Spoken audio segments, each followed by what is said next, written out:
The challenge is knowing when those systems have become boxes, they become too rigid, and when the loyalty to the structure becomes a disloyalty to your soul. So here's a couple of things that you want to check in if the administrator and what the administrator holds is feeling resonant for you. And that is to check your systems. Are they serving your soul? Are they serving your evolution? Or simply maintaining the status quo?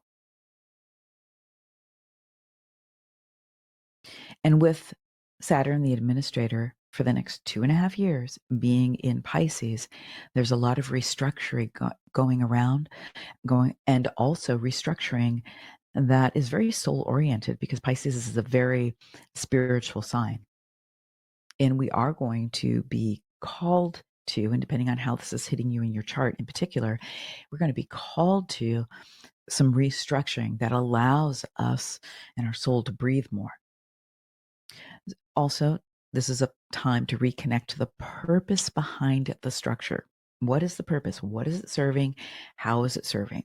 So maybe you have a certain way that, you work with clients, a certain way that you process customers or products or whatever it might be.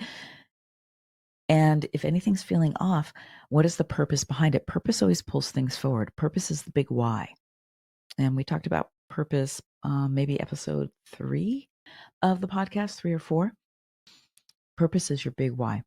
And then the question here to ask is, where have I mistaken like longevity or endurance for alignment? So that's a couple of things to ponder with the administrator. And the other archetype I want to talk about is the mystic. And the mystic shadow theme is isolation, escapism, spiritual bypassing. And this is the archetype of I'm spiritually wealthy. And some of us actually are wired up more around material wealth and more around spiritual wealth. And that does, when I say wired up, I mean that's how it's encoded in your chart, in your soul blueprint. But that doesn't mean we can't have both, no matter what is the predominant encoding for you.